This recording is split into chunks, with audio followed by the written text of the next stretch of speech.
सभी किसान भाई को राम राम। आज हम ऐसे ही एक किसान भाई के यहाँ पर आए हैं। उनसे पूछते हैं कि उनकी खेती के साथ ये डेयरी फार्मिंग के साथ ये वर्मी कंपोस्ट भी अपने घर पे ही बनाते हैं। और इनके पास सभी यंत्र भी है, कृषि यंत्र, ट्रैक्टर वगैरह सारा हो गया। तो वो किस प्रकार अपनी दैनिक जीवन को यूँ मैनेज करते हुए खेती कर रहे हैं और अच्छे फार्मर है। ये इन्होंने ऑर्गेनिक मक्का उगा रखा है, जिसमें इन्होंने FIM गोबर की खाद के अलावा दूसरा खाद कोई सा भी खाद इन्होंने नहीं डाला है। तो उसी प्रकार हम इनकी डेली लाइफ वगैरह इनका थोड़ा पूछ लेते हैं कि ये कैसे मैनेज करते हैं। राम राम साहब। राम राम साहब। तो आप अपने बारे में थोड़ा बताइए कि आप कहाँ रहते हो, कौन सा जिला वगैरह है और कैसे आप ये सब मैनेज कर रहे हो, थोड़ा बताइए सर। राम राम साहब, मैं किशन सिंह चुंडावत, पिता लक्ष्मण सिंह चुंडावत, गांव सियाड़ा, पोस्ट बिचड़ी, तहसील गिरवा, पुराबड़, उदयपुर रास्ता। मैं 10 गाय रख रखी है, जिसका गोबर मैं वर्मी कंपोस्ट में तैयार करता हूँ। केंचुए खाद से तैयार हो जाता है, वही खाद मैं खेती में काम लेता हूँ। बचा कुचा खड्डा खोद रखा है, 10 फीट गहरा है, 20 फीट लंबा है, 15 फीट चौड़ा है। उस गड्ढे में डाल देता हूँ, फिर पानी जाता है उसमें, वो सड़ के वो भी तैयार हो जाता है। फिर उसको खेती में यूज करता हूँ, जिसमें ये न तो DAP यूज किया हुआ है, न यूरिया यूज किया है। आज भी इसका अगर कोई सैंपल ले तो मैं गारंटी के साथ कह सकता हूँ कि ये प्योर देसी खाद में तैयार हुआ है। जो मक्का अभी खड़ा है, अभी इसमें जो कीड़ा लग गया उससे मैं थोड़ा परेशान हो गया हूँ।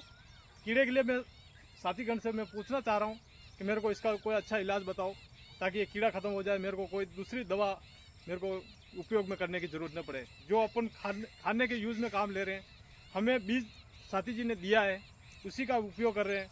और अभी हमने जो प्रोडक्ट दिया हमें, उसका इसमें उपयोग करेंगे, जिससे इसकी पैदावार बढ़ेगी, ग्रोथ बढ़ेगी, कुछ हमें बेनिफिट होगा। दूसरा खाद का पैसा नहीं लगाना पड़ेगा, 1 किलो का पैसा ही लगाना, जिसमें वर्मी कंपोस्ट का मिला के 1 बीघे का तैयार कर लेंगे, जिसमें हम यूरिया की तरह इसके गोड़ गोड़ में रखेंगे पास में, तो उससे पैदावार और ज़्यादा बढ़ेगी।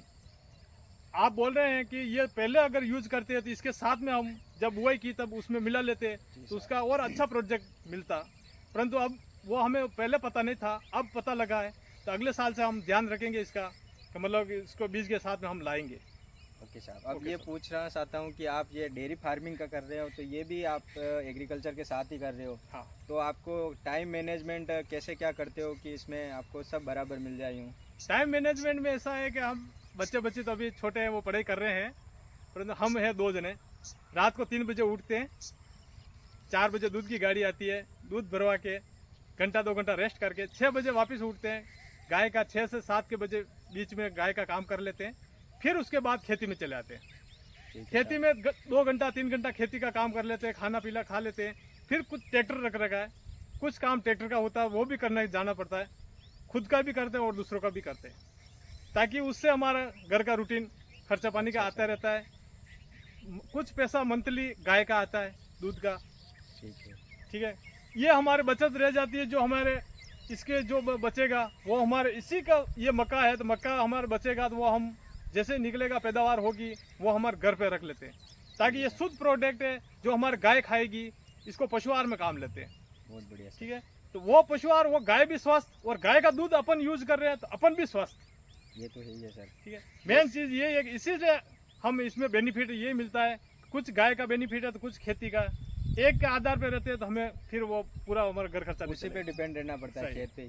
अब जैसे कि आपने 11 गाय रख रखी है, तो आप कितनी इसके साथ मैनेज कर रहे हो? कितने बीघा, हेक्टर वगैरह? ये खेती हमने 20 बीघा रख रखी है। 20 बीघा में ये खेती कर रहे हो, और ट्रैक्टर वगैरह भी उनसे यूज कर रहे हो।